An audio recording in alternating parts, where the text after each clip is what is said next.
மதியழகன் நிறைய பேருக்கு தொடர்ந்து முதலமைச்சர் விருதுகளை வழங்கி வருகிறார். இந்த கலைமாமணி விருதோட சிறப்பு என்ன, எந்த வருஷத்துல இது கொடுக்கப்பட்டு வருது, அது தொடர்பான விவரங்களை வழங்குங்க.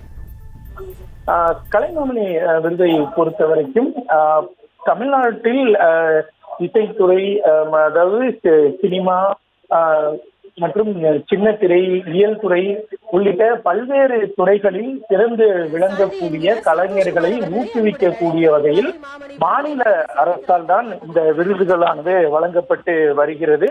இந்த விருதுகளினுடைய சிறப்பு என்ன என்பது குறித்து முதலமைச்சர் மேடையிலேயே பேசும் பொழுது இந்த விருதுகளினுடைய சிறப்பு என்ன என்று குறித்து முதலமைச்சர் பேசியிருந்தார். இந்த விருதுகளை பொறுத்த வரைக்கும் தமிழ்நாடு அரசால் தமிழகத்தில் இருக்கக்கூடிய கலைஞர்களை அவர்களினுடைய திறமைகளை பாராட்டக்கூடிய வகையில் தான் இந்த விருதானது வழங்கப்பட்டு வருகிறது. அதாவது இயலிசை நாடக மன்றம் சார்பில் இந்த விருதுகளானது வழங்கப்பட்டு வருகின்றன.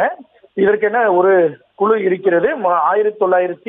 1959 ஆண்டு தான் முதலில் இந்த விருதுகள் வழங்க தொடங்கப்பட்டன. 59, 60ஆம் ஆண்டுகளில் இருந்துதான் இந்த விருதுகள் முதலில் வழங்கப்பட தொடங்கின. அதாவது 1959ஆம் ஆண்டிலிருந்து ஒவ்வொரு வருடமும் வழங்கப்பட்டு வருகிறது. அதாவது ஒரு வருடம் அறிவிக்கப்பட்டு விருதுகள் வழங்கப்படவில்லை என்றாலும் கூட பின்னர் 2-3 வருடங்களுக்கு மொத்தமாக சேர்த்து கூட இந்த விருதுகள் வழங்கப்படுகின்றன. அதாவது தமிழ்நாடு இயலிசை மன்றம் சார்பில் இந்த விருதுகள் வழங்கப்பட்டு வரக்கூடிய நிலையில் அனைத்து பிரிவிலும், அதாவது அனைத்து வகை கலைஞர்களுக்கும், சினிமா துறை என்று மட்டுமில்லாமல் சின்ன திரை மற்றும் சினிமாவிலேயே பல்வேறு துறைகளில் இருக்கக்கூடியவர்கள், பாடகர்கள், பாடலாசிரியர்கள், இசையமைப்பாளர்கள், துணை நடிகர்கள், நடன கலைஞர்கள் மற்றும் சண்டை காட்சி நிபுணர்கள் என அனைத்து தரப்பினருக்கும் இந்த விருதுகள் வழங்கப்பட்டு வருகின்றன. அந்த வகையில் தான் தற்பொழுது நாம் பார்க்கிறோம். சூப்பர் சுப்பராயன், அவரு சண்டை பயிற்சி நிபுணராக இருக்கக்கூடியவர், அவருக்கு விருது.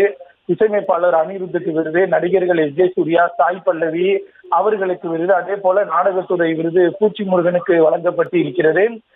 அதாவது இந்த கலைஞர்கள், அனைத்து பிரிவு கலைஞர்களுக்கும் விருதுகளானது தமிழ்நாடு அரசு சார்பில் ஒவ்வொரு வருடமும் அறிவிக்கப்பட்டு வழங்கப்பட்டு வருகின்றன. அந்த வகையில் தான் இந்த கலைமாமணி விருதுகளை பொறுத்தவரை 1959ஆம் ஆண்டிலிருந்து ஒவ்வொரு ஆண்டும் பல்வேறு பிரிவுகள், அதாவது கிராம கலை நிபுணர்கள் வரைக்கும் கூட இந்த விருதுகளானது வழங்கப்படுகிறது. விவரங்களுக்கு நன்றி மதியழகன்.